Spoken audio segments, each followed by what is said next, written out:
अब हम लोग इलेक्ट्रिक फ्लक्स के बारे में देखेंगे कि होता क्या है इलेक्ट्रिक फ्लक्स, और यहाँ पर थोड़ी देर में हम लोग इलेक्ट्रिक फ्लक्स अच्छी तरह से सीख जाएंगे।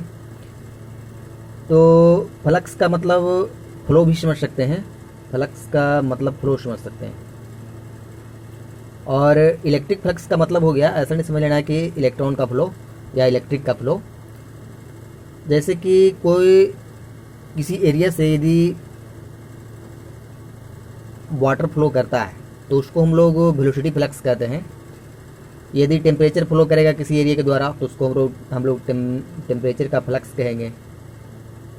उसी प्रकार से यहाँ पर जो इलेक्ट्रिक फ्लक्स है इसमें है जो कि इलेक्ट्रिक फील्ड लाइंस फ्लो करेगा। इलेक्ट्रिक फील्ड लाइंस के बारे में तो हम लोग पीछे देख ही चुके हैं कि वो कैसा होता है।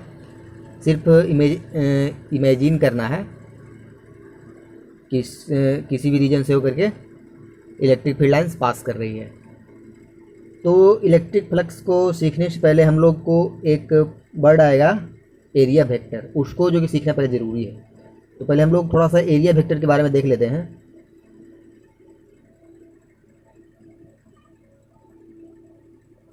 कि एरिया वेक्टर होता क्या है। वेक्टर से तो हम लोग को पता चल गया कि इसमें होने वाला क्या है, मैग्नीट्यूड एंड डायरेक्शन।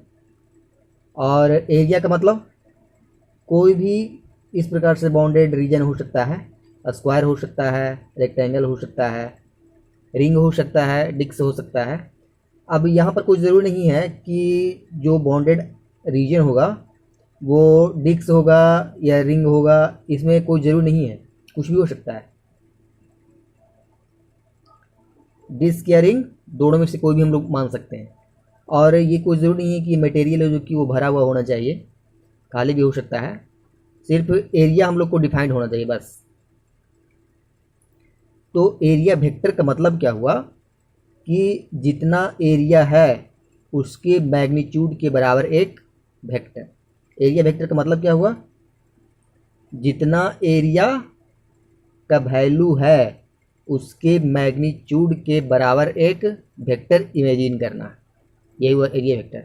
और जो उसका डायरेक्शन क्या होगा, डायरेक्शन होगा सरफेस के परपेंडिकुलर।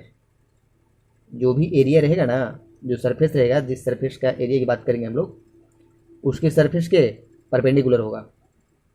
अब सरफेस के परपेंडिकुलर होगा तो बहुत सारे स्टूडेंट, सबसे पहले इसको हम जो कि एरिया वेक्टर को लिख लेते हैं कि एरिया वेक्टर होता क्या है।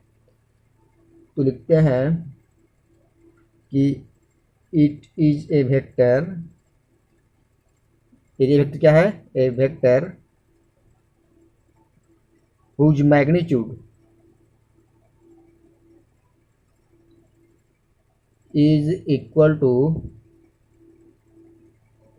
ये मैग्नीट्यूड किसके बराबर होता है, एरिया के बराबर होता है। तो is equal to area of the surface, and जो इसका डायरेक्शन होगा,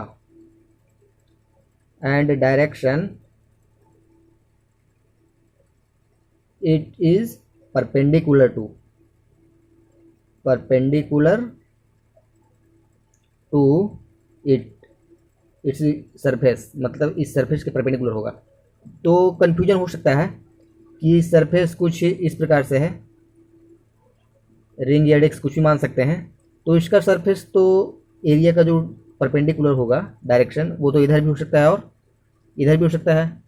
तो ऐसी परिस्थिति में कन्फ्यूजन हो जाएगा। होता है बहुत सारे स्टूडेंट को कि हम लोग डायरेक्शन किधर लेंगे, जो एरिया है इस प्रकार से, तो परपेंडिकुलर डायरेक्शन क्या होगा, इस ये जो सरफेस है इसके परपेंडिकुलर डायरेक्शन इधर भी हो सकता है और इधर भी हो सकता है। तो हम लोग किधर लेंगे इस बात का ध्यान रखना है। और जो इसका एरिया होगा, यदि ये रिंग हो या डिस्क हो, तो ऐसी परिस्थिति में इसका एरिया क्या होगा, यदि रिंग होगा तो पाई आर स्क्वायर होगा।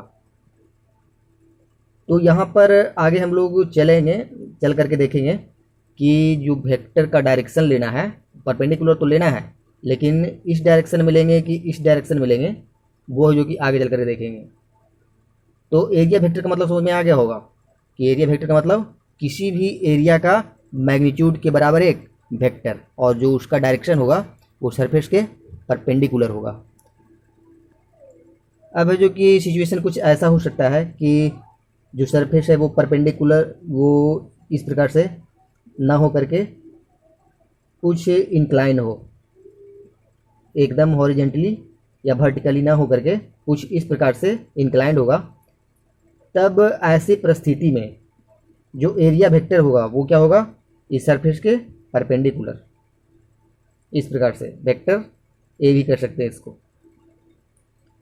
तो ऐसी परिस्थिति में जब कंपोनेंट की बात करेंगे, इस परिस्थिति में हम लोग देखेंगे कि ये जो एरिया है इसको हम लोग दो कंपोनेंट में तोड़ सकते हैं, एक्स और वाई के कंपोनेंट में, कुछ इस प्रकार से। यदि ये एंगल थीटा बनाएगा तो जो एक्स कंपोनेंट होगा वो क्या हो जाएगा, ए कॉस थीटा।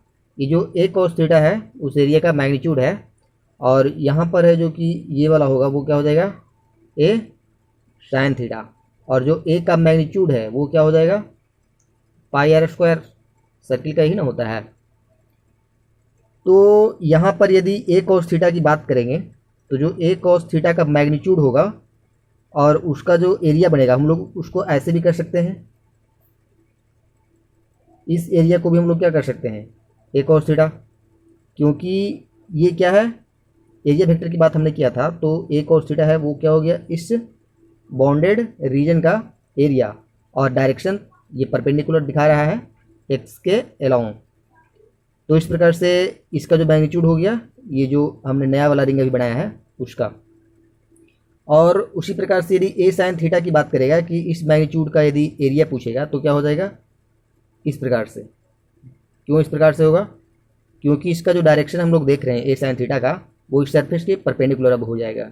उसी प्रकार से इस सरफेस के परपेंडिकुलर ये हो जाएगा डायरेक्शन। तो ये जो एरिया है उसको हम लोग दो कंपोनेंट में तोड़ सकते हैं आवश्यकता के अनुसार जैसा आएगा। अब है जो कि सरफेस बहुत से प्रकार के मिल सकते हैं, जैसे कि हो सकता है यदि प्लेन सरफेस मिले, यदि प्लेन सरफेस मिलेगा तो हम लोग क्या करेंगे, छोटा छोटा एरिया कहीं पर भी हम लोग यदि डिफाइंड करेंगे कहीं पर भी, तो उसका डायरेक्शन सभी जगह क्या होगा, परपेंडिकुलर ही होगा और डायरेक्शन सबका सेम होगा। यहाँ पर भी जो कि कहीं पर भी हम लोग एरिया वेक्टर ड्रॉ करते हैं तो उसका डायरेक्शन क्या होगा, जो यहाँ पर है डिस्क का ले लें या रिंग का, डायरेक्शन सभी का एक ही होगा। और यदि हम लोग आगे चल करके आएगा कि इस प्रकार से यदि सरफेस प्लेन रहेगा, ये प्लेन सरफेस है, तो ऐसी परिस्थिति में यदि छोटा छोटा डीएस लेंगे और इसको इंटीग्रेट करेंगे तो क्या हो जाएगा,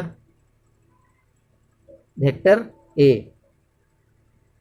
यदि सरफेस प्लेन है और छोटा छोटा डीएस काटेंगे और सारे को इंटीग्रेट कर देंगे तो ऐसी परिस्थिति में जो एरिया वेक्टर हो जाएगा वो क्या हो जाएगा, ए के ऊपर वेक्टर, क्योंकि डायरेक्शन तो सभी का सेम है और एरिया तो वही लेना है। लेकिन यदि इंक्लाइन पे मिल गया तो, जैसे कि फुटबॉल में है जो कि कुछ ऐसा परिस्थिति होगा, और फुटबॉल जिसने जिसने देखा है वो देखा होगा कि ये छोटे छोटे टुकड़ा का सीसी करके बनाया हुआ रहता है, सील करके उसको बनाता है गोल। तो ऐसी परिस्थिति हम लोग समझ सकते हैं। सबसे पहले हम लोग ये समझ लेते हैं कि जो सरफेस मिलेगा वो कौन कौन सा मिल सकता है। सबसे पहले या तो प्लेन मिल सकता है या तो इंक्लाइन मिल सकता है। जैसे यदि फुटबॉल की सरफेस की बात करेंगे तो वो क्या रहता है, सभी जगह इंक्लाइन सरफेस ही रहता है। फिर या तो क्लोज सरफेस हो सकता है या तो ओपन सरफेस। क्लोज सरफेस का मतलब फुटबॉल तो वो क्या है, क्लोज सरफेस है, और ओपन सरफेस का मतलब या तो रिंग हो सकता है या तो डिस्क हो सकता है या तो रेक्टेंगल हो सकता है या तो स्क्वायर हो सकता है, इस प्रकार से। तो हम लोग जब फुटबॉल का एग्जाम्पल लिए हैं तो यहाँ पर देखें कि ऐसी परिस्थिति में उसका डायरेक्शन क्या होगा एरिया वेक्टर का, और उसका मैग्नीट्यूड कितना होगा जब छोटे छोटे एरिया वेक्टर को ऐड करेंगे तो उसका मैग्नीट्यूड क्या होगा। तो सबसे पहले हम लोग मान लिया इस पॉइंट का एरिया की यदि बात करेंगे तो इसका एरिया वेक्टर किधर होगा, जो रेडियस होता है, रेडियस ड्रॉ करेंगे तो रेडियस क्या होता है, सरफेस के ऊपर परपेंडिकुलर होता है। तो इस एरिया का जिसको हम लोग डीएस कहते हैं, छोटा सा एरिया हम लोगों ने लिया है, इस एरिया की यदि बात करेगा एरिया वेक्टर तो क्या हो जाएगा, रेडियस के परपेंडिकुलर हो जाएगा। इस प्रकार से किसी भी सरफेस के ऊपर रेडियस क्या होता है, परपेंडिकुलर होता है, तो इस प्रकार से वेक्टर हो गया। यदि उसी प्रकार से इस पॉइंट पर की बात करेगा तो इस एरिया की बात करेगा तो यहाँ पर भी परपेंडिकुलर हो जाएगा इस प्रकार से बाहर की ओर। यदि यहाँ पर ds की बात करेगा, छोटा सा एरिया कट करेगा तो इधर भी क्या हो जाएगा, परपेंडिकुलर हो जाएगा, और सभी जगह जो होगा वो क्या होगा, ds होगा। ऐसी परिस्थिति में यदि हम लोग सारे एरिया को जोड़ेंगे, जो छोटे छोटे एरिया है उसको जोड़ करके क्या लिखेंगे, सोचो। जो ds है, यदि इसको हम लोग इंटीग्रेट करेंगे ds को, तो हम लोग क्या लिखेंगे ऐसी परिस्थिति में, जब ये फुटबॉल का रूप ले लिया है तो जो इसका सरफेस है, पूरे सरफेस का एरिया कितना होता है, 4πr² होता है कि नहीं, एरिया 4πr²। तो क्या ऐसा लिखना सही है कि ये जो है ds, इसको जब इंटीग्रेट किए तो क्या आ गया, पूरे का एरिया आ गया पूरे सरफेस का, और जब ds को लिखे हैं तो पूरे इस सरफेस का फुटबॉल का एरिया क्या होता है, 4πr²। क्या ये लिखना सही है, बिल्कुल नहीं। क्यों, यहाँ पर मैग्नीट्यूड तो आ गया लेकिन इसमें डायरेक्शन को शो नहीं कर रहा है। डायरेक्शन इसका क्या होगा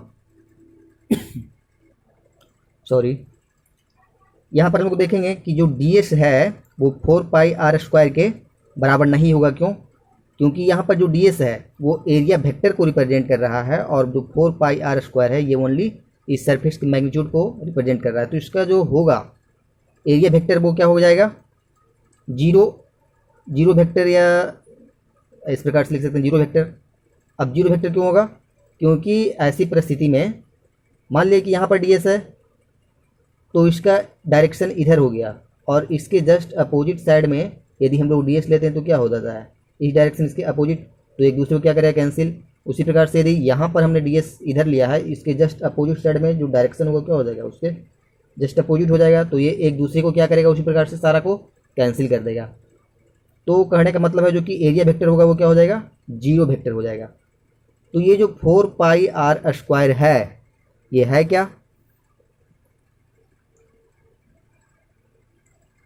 जो 4πr² है वो है सिर्फ और सिर्फ एरिया का मैग्नीट्यूड। तो किसी भी क्लोज सरफेस का यदि बात करेगा और एरिया वेक्टर कहेगा या इलेक्ट्रिक फ्लक्स पूछेगा किसी भी क्लोज सरफेस का, तो वो क्या हो जाएगा, जीरो हो जाएगा। क्यों होगा जीरो, वो हम लोग और अच्छी तरह से आगे चल के एक्सप्लेन करेंगे। यहाँ पर तो डायरेक्शन की बात आ गया है, समझ में आ गया होगा शायद। डायरेक्शन है जो कि जब क्लोज सरफेस रहेगा तो सरफेस के परपेंडिकुलर लेना है, और वॉल्यूम के अवे फ्रॉम वॉल्यूम लेना है। जब सरफेस ये क्लोज सरफेस होगा, when surface is closed, closed का मतलब स्फेरिकल होगा या क्यूबिकल होगा, इस प्रकार से होगा। तो ऐसी परिस्थिति में जो डायरेक्शन होगा वो क्या होगा, अवे फ्रॉम वॉल्यूम। जैसे यहाँ पर जो कि कोई स्फेयर है और इसका किसी भी पॉइंट पर किसी भी पॉइंट पर एरिया कट किया और इसका डायरेक्शन पूछेगा तो जो वॉल्यूम है उसके अवे, इस प्रकार से। जो क्यूब रहेगा, कोई भी क्यूब रहेगा और किसी भी सरफेस के, क्यूब में 6 सरफेसेस होते हैं और इसमें से किसी भी सरफेस के ऊपर एरिया वेक्टर पूछेगा तो मान लिया कि ऊपर वाले सरफेस की कहेगा तो जो वॉल्यूम है उसके अवे, इस वाले सरफेस की ओर कहेगा तो इधर की ओर, बाहर वाले तो इधर की ओर ऊपर की ओर, और उस साइड वाले तो इधर की ओर, नीचे वाले तो नीचे वाले सरफेस की बात करेगा तो नीचे की ओर। और जो सबसे उधर है तो नीचे की ओर हो जाएगा। फिर अब है इलेक्ट्रिक फ्लक्स से समझने से पहले एक जो पॉइंट है जो एनसीईआरटी भी पढ़ने पर पता चल जाएगा कि वेलोसिटी फ्लक्स के बारे में पहले देख लेते हैं कि वेलोसिटी फ्लक्स होता क्या है। वेलोसिटी फ्लक्स के बारे में हम लोग देखते हैं। फ्लक्स के बारे में तो पहले ही हम लोग जान चुके हैं कि फ्लक्स का मतलब फ्लो होता है, और वेलोसिटी फ्लक्स का को समझने के लिए हम लोग ऐसे समझ सकते हैं कि किसी भी रिवर में पानी फ्लो कर रहा है, और जब पानी फ्लो कर रहा है तो उसमें बीच में हम लोगों ने क्या किया, एक छोटा सा रिंग डाल दिया। तो वेलोसिटी फ्लक्स का मतलब क्या होगा? सबसे पहले वेलोसिटी फ्लक्स का हम लोग डिफिनीशन या उसका मतलब लिख लेते हैं कि इट इज़ डिफाइंड एज, जो वेलोसिटी फ्लक्स है it is defined as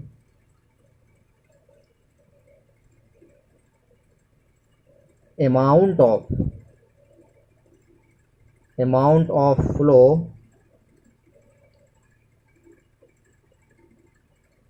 per unit area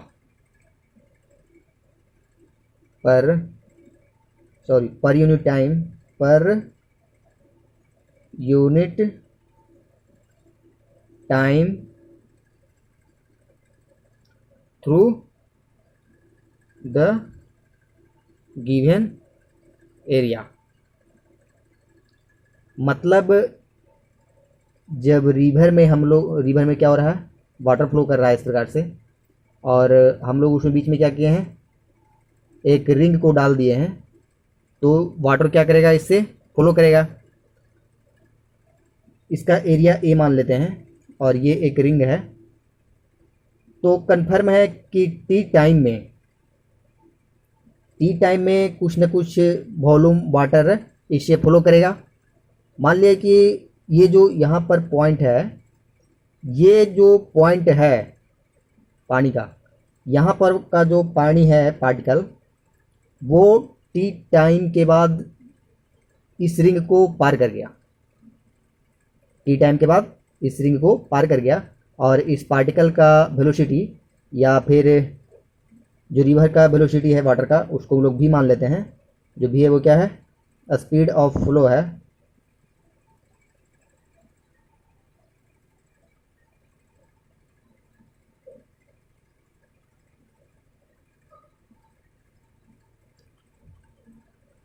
velocity भी है, और टी टाइम में ये पार्टिकल इस एरिया को क्रॉस कर गया है, तो ये जो डिस्टेंस है वो क्या हो जाएगा, वी टी। हमको निकालना क्या है मेनली रूप से, कि ये जो वॉल्यूम है वो यूनिट टाइम में कितना पार कर गया। तो यहाँ से यहाँ तक का डिस्टेंस वी टी हो गया, और उसको क्या करेंगे, एरिया से मल्टीप्लाई करके टाइम से डिवाइड कर देंगे, क्योंकि यहाँ से यहाँ तक पार करने में उसको टाइम टी लगा है, तो हम लोग यूनिट टाइम में निकालेंगे तो उसको क्या करेंगे, टी से डिवाइड कर देंगे।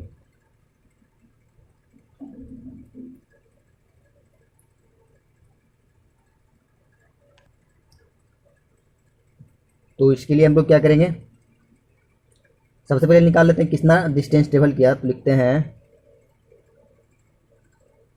Distance travelled by fluid in time T is equal to क्या, वी टी। ये जो फ्लूइड है यहाँ पर का पार्टिकल, वो वी टी टाइम में कितना ट्रेवल कर गया, वी टी, क्योंकि वेलोसिटी भी था और टाइम टी, तो कन्फर्म है कि वी टी हो गया। तो पूरा वॉल्यूम यहाँ से लेकर के यहाँ तक जो वाटर फ्लो किया, वो कितना वॉल्यूम पास किया टाइम टी में, और हमको चूँकि फ्लक्स चाहिए तो उसको क्या करना पड़ेगा, टाइम से डिवाइड कर देना पड़ेगा। तो सबसे पहले वॉल्यूम निकाल लेते हैं। तो volume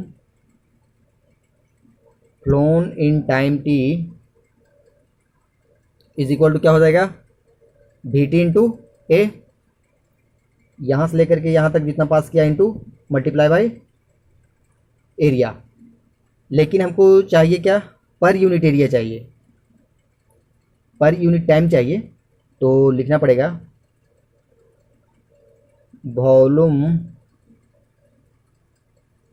phloem per unit time.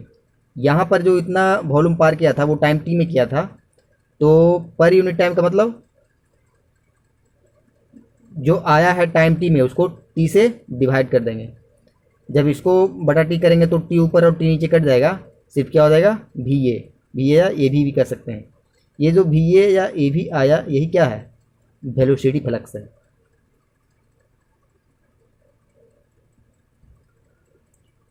अब हो सकता है कि ऐसा भी सिचुएशन आ सकता है, या हम लोग ऐसे प्रैक्टिकल करके कर सकते हैं कि यहाँ पर तो भी परपेंडिकुलर है ये जो रिंग हम लोगों ने डाला है। अब हो सकता है कि इस रिंग को हम थोड़ा सा टेढ़ा कर दें, कुछ इस प्रकार से कर दें रिंग को। तो यहाँ पर हम लोग देखते हैं कि रिंग को कुछ इस प्रकार से यदि टेढ़ा कर दिया तो ऐसी परिस्थिति में वेलोसिटी फ्लक्स क्या होगा। अभी हम लोगों ने थोड़ी देर पहले देखा है कि इसका कंपोनेंट, दो कंपोनेंट तोड़ देंगे। इधर जो कि एरिया वेक्टर का डायरेक्शन क्या होगा, इस सरफेस के परपेंडिकुलर होगा, और जब इसको दो कंपोनेंट में तोड़ेंगे तो एक ए साइन थीटा हो जाएगा। यदि ये ए वेक्टर है तो इस प्रकार से ये क्या हो जाएगा, ए कॉस थीटा। तो हम लोग को लेना कौन सा है यहाँ पर, यदि हम लोग इमेजिन करें मैग्नीट्यूड की, तो एरिया ये वाला क्या कहलाएगा, ए कॉस थीटा, और ये क्या कहलाएगा, ए साइन थीटा। तो ध्यान देने वाली बात ये है कि जो वाटर फ्लो करेगा वो किस वाले एरिया से होकर के फ्लो करेगा। ये जो इस प्रकार से हॉरिजेंटली पड़ा हुआ है उससे फ्लो करेगा, या ये जो वर्टिकली खड़ा है उससे। तो ये सोचने वाली बात है कि जो वर्टिकली खड़ा है उससे ही होकर पार करेगा। ये तो हॉरिजेंटली है तो इससे इसके ऊपर से पार कर जाएगा, इसके अंदर, इस रिंग के अंदर नहीं जाएगा। तो सिर्फ कंपोनेंट लेना पड़ेगा कौन सा, ए कॉस थीटा वाला। तो यहाँ पर हम लोग लिखेंगे ये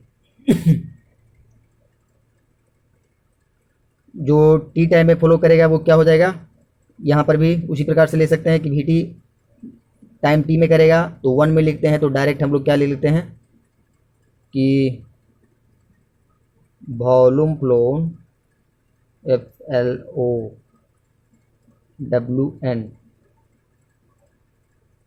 पर यूनिट टाइम डायरेक्ट लिख देते हैं, वो क्या हो जाएगा, VA कॉस थीटा। ये वाले सिर्फ कंपोनेंट एरिया का जो ये वाला कंपोनेंट है ना, ए कॉस थीटा, डायरेक्ट वो ले लिया गया है। और यही क्या हो गया, फाइव भी, फाई का मतलब फ्लक्स और भी का मतलब वेलोसिटी फ्लक्स।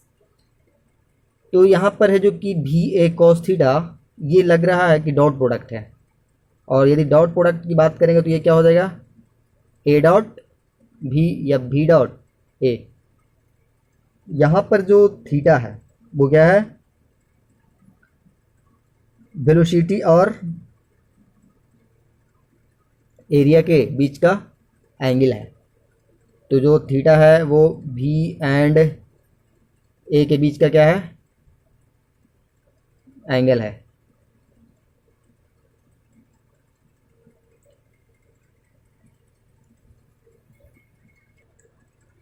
कुछ बातें और है जो कि जानने योग्य है, उसमें ये है कि जो हम लोग फ्लक्स निकालते हैं जनरली वो वेक्टर क्वांटिटी का निकालते हैं, स्केलर क्वांटिटी का नहीं निकालते हैं। जैसे कि वेलोसिटी का फ्लक्स अभी हम लोगों ने निकाला, फिर जो कि इलेक्ट्रिक लाइन्स आगे चलकर जब हम लोग इलेक्ट्रिक फ्लक्स पढ़ेंगे, अभी जस्ट पढ़ते हैं, तो वहाँ पर भी हम लोगों ने देखेंगे हम लोग वहाँ पर कि जो इलेक्ट्रिक लाइन्स ऑफ फोर्स है उसका जो कि इलेक्ट्रिक फ्लक्स निकलता है। अब है जो कि बात आती है कि जो हम लोग एरिया लेंगे वो सरफेस के परपेंडिकुलर तो लेंगे, लेकिन रिंग या डिस्क रहेगा तो हम लोग कैसे डिफाइंड करेंगे एरिया, वो हम लोग थोड़ा सा देख लेते हैं। तो मान लेते हैं यहाँ पर अभी हम लोगों ने देखा कि जो वेलोसिटी था वो इधर था और एरिया वेक्टर भी इधर ही था। तो एरिया वेक्टर हम लोगों ने इधर क्यों लिया, एरिया वेक्टर हम लोगों ने इधर ही क्यों लिया, एरिया वेक्टर तो हम लोग इधर भी तो ले सकते थे इस प्रकार से, और वेलोसिटी का क्या इधर। तो एरिया वेक्टर हम लोग इधर नहीं ले सकते हैं। क्यों नहीं ले सकते हैं, क्योंकि यदि हम लोग वॉल्यूम डिफाइन करेंगे, जब हम लोग देखे थे कि VT से होकर के कुछ वॉल्यूम पार कर रहा था, तो वैसी परिस्थिति में यदि एरिया हम लोग इस डायरेक्शन में लेते हैं तो जो वॉल्यूम आएगा, जो वॉल्यूम पास करता, वो क्या चीज़ में आ जाता? निगेटिव में आ जाता। डायरेक्शन अपोजिट हो गया तो निगेटिव में आता कि नहीं आता? उसका मैग्नीट्यूड निगेटिव में आता, और वॉल्यूम कहीं भी निगेटिव में होता ही नहीं है। तो इसीलिए है जो कि एरिया को हम लोग को ध्यान रख करके लेना है कि फ्लक्स निगेटिव न आ जाए। इस बात का ध्यान रख करके लेना है कि एरिया किस डायरेक्शन में लेना है। तो एरिया ऐसी परिस्थिति में क्या हो जाएगा? दोनों के बीच का एंगल 0 हो जाएगा, और cos 0 का वैल्यू क्या होता है? 1। तो ऐसी परिस्थिति में पॉजिटिव आएगा। लेकिन ऐसी परिस्थिति में क्या हो जाएगा? निगेटिव, और जो कि वॉल्यूम निगेटिव नहीं होता है। अभी हम लोगों ने देखा था ना VA cos theta, VA cos theta देखा था। तो यदि cos थीटा का मतलब cos 180 इस परिस्थिति में, तो 180 का मतलब निगेटिव, और निगेटिव में कभी भी वॉल्यूम होता है? कभी नहीं होता है। तो इसलिए ऐसा परिस्थिति हम लोग नहीं लेंगे। और यहाँ पर cos 0 का मतलब 1। तो ऐसी परिस्थिति में जो कि हम लोग को ध्यान रखना है कि जो फ्लक्स होता है वो फ्लक्स से जो कि पॉजिटिव होता है, निगेटिव नहीं होता है। तो इस अनुसार से भी ले सकते हैं। लेकिन जो वास्तविक में क्या है कि जो वॉल्यूम होता है वो निगेटिव किसी भी परिस्थिति में नहीं होता है। तो इस परिस्थिति का ध्यान रखते हुए डायरेक्शन का सिलेक्शन करना है कि किधर होगा। अब इससे रिलेटेड कुछ पॉइंट है जो हम लोगों ने पढ़ा और जो ऑब्जर्व किए, इस बात का ध्यान रखते हैं। तो जो पहला हम लोगों ने देखा कि जो फ्लक्स था वो क्या था? वेक्टर क्वांटिटी के लिए डिफाइंड था। तो यहाँ पर लिखते हैं, 2-3 पॉइंट लिखते हैं जो हम लोगों ने देखा भी और जो ऑब्जर्व किया। तो flux is defined for a vector quantity. लेकिन इस बात का भी ध्यान रखना है कि जो फ्लक्स खुद है वो क्या है? फ्लक्स इटसेल्फ क्या है? Scalar quantity.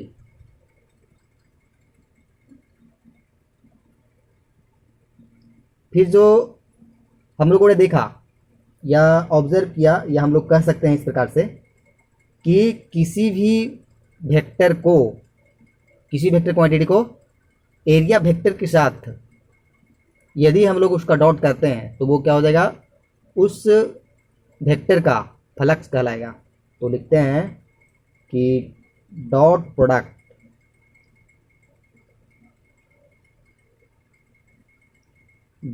Product of any vector, किसी भी वेक्टर के साथ यदि हम लोग उसको डॉट करते हैं with the area vector,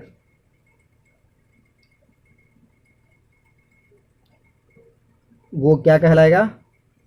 is called flux of that vector. फिर है जो नेक्स्ट पॉइंट है वो भी बहुत इम्पोर्टेंट है कि जो फ्लक्स है वो है जो कि ओनली एरिया के लिए डिफाइंड होता है, किसी वॉल्यूम या लेंथ के लिए नहीं। वॉल्यूम के लिए भी हम लोगों ने देखा कि डिफाइन करने की कोशिश किया तो जो फ्लक्स आ गया था वो क्या आ गया था? 0। तो यहाँ पर लिख लेते हैं, flux is defined for area not for volume और लेंथ। तो लिख लेते हैं कि नॉट फॉर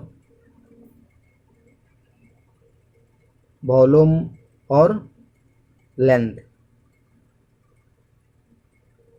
मतलब जब भी होगा तो वो किसी न किसी एरिया के लिए ही फ्लक्स ज्ञात किया जाएगा, किसी वॉल्यूम या लेंथ के लिए नहीं। लेंथ में तो कभी भी है जो कि पास कर ही नहीं सकता है इससे होकर के इलेक्ट्रिक फील्ड लाइंस। और वॉल्यूम के लिए भी हम लोगों ने देखा कि जब भी कभी क्लोज सरफेस लेते हैं, जैसे फुटबॉल का हम लोगों ने एग्जांपल लेकर के देखा, या फिर हम लोग क्यूब या क्यूबाइड का भी लेकर के देख सकते हैं कि जो वहाँ पर एरिया वेक्टर लेंगे सब क्या होगा? एक दूसरे से कैंसिल आउट हो जाएगा और वहाँ पर 0 प्राप्त हो जाएगा हम लोग को एरिया वेक्टर। तो फ्लक्स भी क्या हो जाएगा? 0 हो जाएगा। यहाँ तक तो हम लोगों ने देखा। अब वेलोसिटी वेक्टर देखने से और समझने से जो इलेक्ट्रिक फ्लक्स है, वेलोसिटी फ्लक्स अभी हम लोगों ने देखा, अब जो कि उस प्रकार से इलेक्ट्रिक फ्लक्स भी हम लोग देख सकते हैं। और अब समझना थोड़ा और आसान हो जाएगा कि जो वास्तविक में इलेक्ट्रिक फ्लक्स होता है वो इलेक्ट्रॉन का या इलेक्ट्रिक का फ्लो नहीं होता है, वो वास्तविक में इलेक्ट्रिक फील्ड लाइंस का फ्लो होता है। और इलेक्ट्रिक फील्ड लाइंस भी दोनों प्रकार के हो सकते हैं कि यूनिफॉर्म भी हो सकते हैं और नॉन यूनिफॉर्म भी हो सकते हैं। तो अब हम लोग देखेंगे कि इलेक्ट्रिक फ्लक्स होता क्या है। तो मेनली रूप से हम लोग ये समझ सकते हैं कि जो इलेक्ट्रिक फ्लक्स होता है वो इलेक्ट्रिक लाइंस पास करते हैं किसी एरिया के द्वारा, तो उसको हम लोग क्या कहेंगे, electric flux. Electric field lines pass करेंगे, इसका मतलब उस पॉइंट का कुछ ना कुछ इलेक्ट्रिक फील्ड इंटेंसिटी होगा। तो हम लोग ऐसे भी उसको कर सकते हैं कि जो इलेक्ट्रिक फ्लक्स है वो इलेक्ट्रिक फील्ड इंटेंसिटी और एरिया वेक्टर का डॉट प्रोडक्ट है। तो सबसे पहले उसी पॉइंट को ले लेते हैं कि जो इलेक्ट्रिक फ्लक्स है it is dot product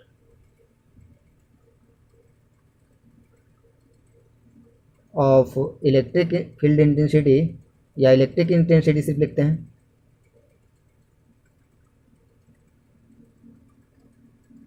SITY with area vector. जितना ज़्यादा इलेक्ट्रिक फील्ड इंटेंसिटी होगा, इसका मतलब क्या होगा, उतना अधिक से अधिक जिस एरिया पर हम लोग फ्लक्स निकाल रहे हैं, DS या S भी ले सकते हैं या A भी ले सकते हैं, कुछ भी कर सकते हो। इलेक्ट्रिक फील्ड इंटेंसिटी का मतलब ये हुआ कि जितना ज़्यादा इस एरिया पर, उस पॉइंट पर इलेक्ट्रिक फील्ड इंटेंसिटी ज़्यादा होगा, इसका मतलब उतना ही अधिक नंबर्स ऑफ लाइंस जो इलेक्ट्रिक फील्ड लाइंस है वो पास करेगा। तो इस बात का भी ध्यान रखना है। तो हम लोग देखें कि जो इलेक्ट्रिक फ्लक्स होता है वो किसी एरिया के लिए डिफाइंड होता है। तो किसी स्मॉल एरिया के लिए जब हम लोग इलेक्ट्रिक फील्ड इंटेंसिटी डिफाइंड करेंगे तो वो क्या हो जाएगा, जो इलेक्ट्रिक फील्ड फ्लक्स है, जो इलेक्ट्रिक फ्लक्स है उसको हम जनरली फाई से डिनोट करते हैं, फ्लक्स को फाई से ही डिनोट करते हैं। Electric flux through a small area, इस एरिया के द्वारा इलेक्ट्रिक फ्लक्स क्या होगा वो हम लोग देखते हैं। तो electric flux through a small area is equal to क्या हो जाएगा, डी फाई। डी फाई का मतलब छोटा सा एरिया जब लिए हैं तो जो फ्लक्स आएगा वो छोटा सा ही आएगा, और वो क्या होगा, उस पॉइंट का इलेक्ट्रिक इंटेंसिटी डॉट वहाँ का छोटा सा एरिया।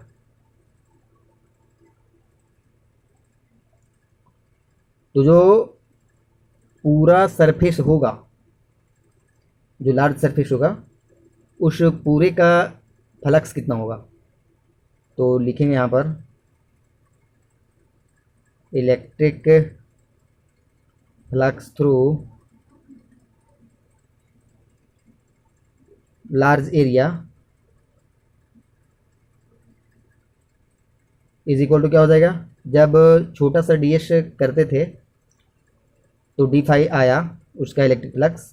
तो अब छोटे छोटे एरिया को पूरे को कवर कर लिए हैं, जो बड़ा वाला एरिया है सबको, तो यहाँ पर जो आएगा इलेक्ट्रिक फ्लक्स वो क्या हो जाएगा, phi is equal to integration of E dot D S.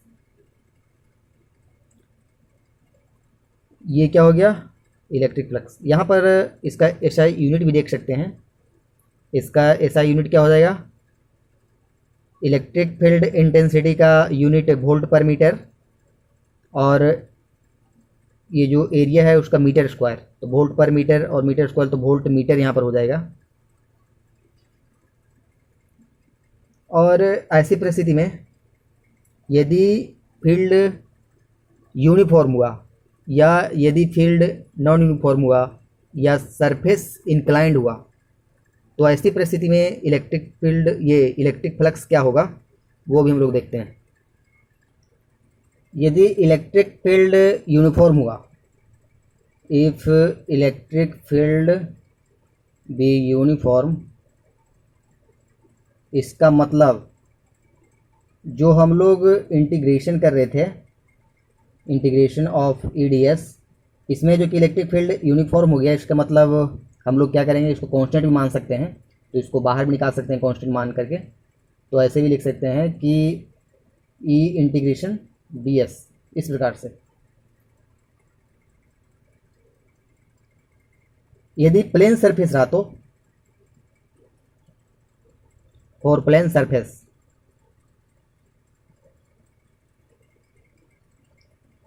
तो जो छोटे छोटे एरिया को इंटीग्रेट करेंगे तो वो क्या हो जाएगा, ए लिख सकते हैं उसको। और यदि ये यूनिफॉर्म फील्ड में रहा तो उसका इलेक्ट्रिक फील्ड क्या हो जाएगा, इन यूनिफॉर्म इलेक्ट्रिक फील्ड, तो वहाँ पर जो कि फ्लक्स क्या हो जाएगा, ई डॉट ए, और दोनों के बीच का एंगल, दोनों के बीच का एंगल जीरो, तो कॉस, तो इसका मैग्नीट्यूड क्या हो जाएगा, ये कॉस थीटा, और कॉस 0 डिग्री लिख सकते हैं। तो सिर्फ यदि दोनों एक ही डायरेक्शन में है, एंगल पर झुका हुआ नहीं है, तो ये होगा ये कॉस 0 डिग्री। और यदि कुछ एंगल बनाया हुआ रहेगा तो यहाँ पर एंगल का वैल्यू डाल देंगे, ठीक है। तो यहाँ पर जनरल लिखते हैं, यहाँ पर जनरल लिखते हैं, जनरल थीटा, इस प्रकार से हो गया। जो जनरल फॉर्मूला हुआ इलेक्ट्रिक फ्लक्स का, वो क्या हुआ, वो हुआ जनरल फॉर्मूला ये है जो कि हम लोग किसी भी परिस्थिति में लगा सकते हैं। इलेक्ट्रिक फील्ड यूनिफॉर्म हो या नॉन यूनिफॉर्म हो, और सरफेस इंक्लाइंड हो या प्लेन हो, दोनों परिस्थिति में हम लोग इस फॉर्मूले का इस्तेमाल कर सकते हैं। कहीं कहीं पर आपको दिखेगा इस प्रकार से कि इंटीग्रेशन का साइन दिया हुआ रहेगा ऐसी परिस्थिति में, और यहाँ पर जो कि एक सर्कल बनाया हुआ रहेगा, तो इसका मतलब समझना है कि जो फ्लक्स निकालने के लिए कह रहा है वो क्लोज सरफेस के लिए है। क्लोज सरफेस का मतलब फुटबॉल या क्यूब या क्यूबाइड, इस प्रकार से समझना है। और यहाँ पर जो कि ये ओपन सरफेस के लिए लगाएंगे। जो जनरल फॉर्मूला है इलेक्ट्रिक फ्लक्स का, वो phi is equal to integration E dot D S. एक बात का और ध्यान रखना है, जो पहले भी बताए थे, कि यदि सरफेस क्लोज नहीं रहेगा तो एरिया वेक्टर को ऐसा चूज करना है कि जिससे इलेक्ट्रिक फ्लक्स पॉजिटिव आए, जैसा कि अभी पीछे हम जो कि एग्जाम्पल में बताए थे। तो यहाँ पर उसको पॉइंट के रूप में भी लिख सकते हैं कि if surface is not closed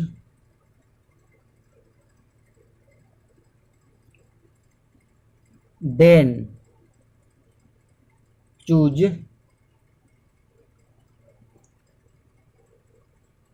that area, उस एरिया को चूज करना है, उस एरिया वेक्टर को,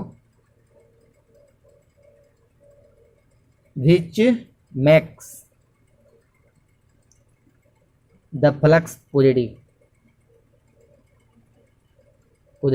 ऐसे एरिया को सेलेक्ट करना है जिससे कि फ्लक्स पॉजिटिव आए। अब है जो कि इससे रिलेटेड एक एग्जांपल देखते हैं, और एग्जांपल है वो बहुत मज़ेदार है।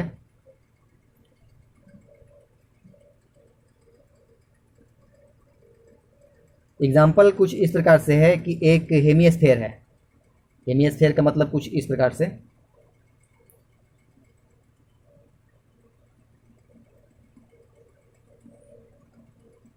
जो फुटबॉल है उसका आधा है, और पूछ रहा है कि इसके सेंटर पर है जो कि चार्ज रखा हुआ है, तो इसका जो कि फ्लक्स क्या होगा। चार्ज मान लिया कि कैपिटल क्यू रखा हुआ है, तो ये जो कर्व सरफेस है उसके थ्रू इलेक्ट्रिक फ्लक्स का वैल्यू क्या होगा। तो इसके लिए हम लोग यहाँ पर सबसे पहले क्या ध्यान देंगे कि जो इलेक्ट्रिक फील्ड का डायरेक्शन होगा वो क्या होगा, इसके रेडियस के परपेंडिकुलर होगा। इस प्रकार से हम लोग किधर हो मान सकते हैं। जिस पॉइंट पर हम लोग ds मानेंगे वहाँ पर क्या होगा, इलेक्ट्रिक फील्ड का डायरेक्शन और एरिया वेक्टर का डायरेक्शन, यहाँ पर छोटा सा एरिया लिया है तो हम लोगों ने ds लिखा है, दोनों क्या होगा, सेम डायरेक्शन होगा। इसको समझना है, ये आधा फुटबॉल है। आधा फुटबॉल का मतलब डब्बू की तरह, डब्बू घर में होता है ना डब्बू, तो वो किस प्रकार से होता है, इसी प्रकार से ना होता है, तो उसी को समझना है। तो वो जो तिरछा वाला, जो टेढ़ा वाला एरिया है जो इस प्रकार से उठा हुआ रहता है, उसके थ्रू इलेक्ट्रिक फ्लक्स कितना होगा, ये याद करना है। तो करना क्या है, किसी भी पॉइंट पर छोटा सा एरिया कट कर देंगे, इलेक्ट्रिक फील्ड का डायरेक्शन देख लेंगे, वेक्टर क्या है, ये एरिया वेक्टर क्या डायरेक्शन देख लेंगे, और फ्लक्स निकालने के लिए ई डॉट ए लगाएंगे या integration E dot D S लगाएंगे, ये हम लोग अभी देखते हैं। तो सबसे पहले जो फ्लक्स होगा phi is equal to E dot A. यहाँ पर ध्यान रखना है कि जो हम लोग ई डॉट ए लगाते हैं या लगाएंगे आगे चलकर किसी भी क्वेश्चन में, तो ध्यान रखना है कि ई और ए इलेक्ट्रिक फील्ड का डायरेक्शन और एरिया वेक्टर का डायरेक्शन दोनों क्या होना चाहिए, पैरेलल होना चाहिए। यहाँ पर तो जो कि हम लोग देख रहे हैं कि ds तो है यहाँ पर छोटा सा, जब छोटा सा एरिया हमने कट किया है तो यहाँ पर जो कि एरिया वेक्टर का डायरेक्शन इधर की ओर है, लेकिन क्या पूरे सरफेस के एरिया का डायरेक्शन सभी जगह एक समान है, नहीं है।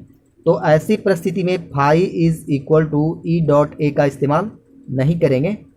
ऐसी परिस्थिति में किसका इस्तेमाल करेंगे, इंटीग्रेशन का, जो जनरल फॉर्मूला हम लोग का है ई डॉट डी एस का। तो ई डॉट डी एस क्या होता है, integration E dot D S, यदि इसका मैग्नीट्यूड लेंगे तो क्या हो जाएगा, E D S cos 0 degree. इस पॉइंट पर इलेक्ट्रिक फ्लक्स यही ना होगा, ई डॉट डी एस, इसका मतलब E D S cos 0 degree. यहाँ पर जो एरिया वेक्टर है और जो इलेक्ट्रिक फील्ड है दोनों का डायरेक्शन सेम है। अब है जो कि इसको इंटीग्रेट करेंगे, यहाँ पर हम लोगों ने सिर्फ मैग्नीट्यूड लिया है, ई dot D S cos 0 degree लिख दिया है, इसका मतलब सिर्फ मैग्नीट्यूड की बात किया जा रहा है, डायरेक्शन की बात नहीं किया जा रहा है। तो यहाँ पर जो कि cos 0 का वैल्यू 1 हो गया, तो सिर्फ इंटीग्रेशन किसका हो जाएगा, सिर्फ हो जाएगा integration of E D S का। अब है जो कि यहाँ पर इलेक्ट्रिक फील्ड का वैल्यू सरफेस के ऊपर सभी जगह क्या हो जाएगा, बराबर हो जाएगा, और एरिया क्या हो जाएगा, इंटीग्रेट हो जाएगा। तो इलेक्ट्रिक फील्ड कांस्टेंट हो गया सभी जगह सरफेस के ऊपर, तो इलेक्ट्रिक फील्ड इंटीग्रेशन से बाहर हो जाएगा, और जो एरिया है वो क्या होगा, एक स्फीयर के एरिया के आधा। इलेक्ट्रिक फील्ड इंटेंसिटी बाहर हो गया इनटू एरिया, इसका क्या होता है 4 पाई आर स्क्वायर, तो उसका आधा 2 पाई आर स्क्वायर। अब जो इलेक्ट्रिक फील्ड इंटेंसिटी होता है इसका फॉर्मूला हेमिस्फीयर के लिए क्या होता है, 1/4 pi epsilon naught R square, और चार्ज यहाँ था तो क्यू मल्टीप्लाई करेंगे, ऊपर ही मल्टीप्लाई करते हैं direct, Q by 4 pi epsilon naught R square multiply by 2 pi R square. जो कट रहा है उसको काट देंगे, जो बच रहा है उसको छोड़ देंगे, पाई और ये 2 से यहाँ पर 2 हो गया, तो Q by 2 epsilon not, sorry Q by 2 epsilon not, ये क्या हो गया, इलेक्ट्रिक फ्लक्स इस कर्व्ड एरिया के द्वारा। ठीक है, थैंक यू। और भी बहुत सारे क्वेश्चन हम लोग करते हैं नेक्स्ट।